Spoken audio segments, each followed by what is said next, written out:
Marie Delphine Macarty was born in New Orleans in 1787.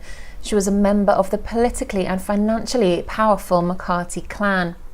Now, not much is known about her childhood, but things take an interesting turn when she marries her first husband in the 1800s.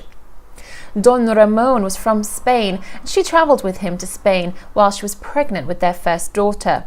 While giving birth, he mysteriously died on a trip to Madrid.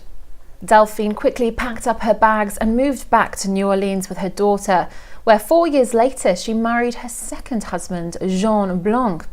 They had 4 children together until tragedy struck when he died in 1816. A third and final marriage in 1825 was to Leonard Lalaurie.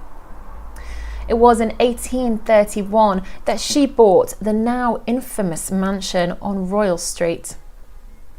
Her and Lalaurie's marriage was not to last though, and was quite an unhappy one.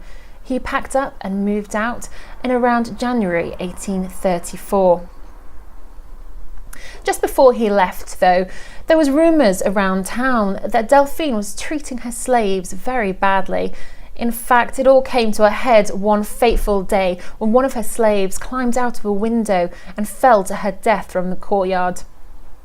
The council sent a group of investigators around to her house, where they took away all of her slaves. Delphine wasn't too happy about this though, and encouraged her family to buy back each and every one. The mansion was all but quiet, that is, until the fateful day of 10th of April 1834. Neighbours awoke to the sounds of shrieking and flames coming out of the mansion slave quarters. Delphine herself was out in the road watching the whole scene unfurl. She refused to give over keys to the slave quarters, so the neighbours duly knocked down the doors, and what they saw made them sick. That several slaves were manacled to the wall, many of whom were mutilated. Some were hanging by their necks.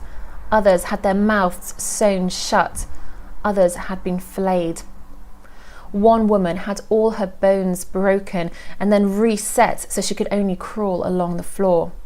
One man was hung up against the ceiling, his eyes gouged out, and in their place were candles, a kind of grotesque chandelier. One child was wearing the skins of other slaves. As the slaves were taken away to get medical treatment, Delphine told her neighbours to mind their own business. The community of New Orleans wasn't going to stand for any kind of behaviour like this towards slaves, and a crowd gathered outside the mansion. Delphine managed to escape as they tore down the inside of the building. As details of the fire emerged, it seemed that the chef had actually caused the fire. She'd been chained to the stove as punishment, and she wanted people to see the deplorable actions that were going on in the mansion. Delphine eventually resurfaced in Alabama and then moved to France, where she died in around 1849. It wasn't until the 1960s, when the house was being renovated, when the builders found 75 skeletons hidden under the floorboards. The mansion still stands today, although it is now apartment blocks. However, people do say that if you go down to New Orleans and stand outside the Royal Street house, you sometimes can see Delphine's ghost passing by the window.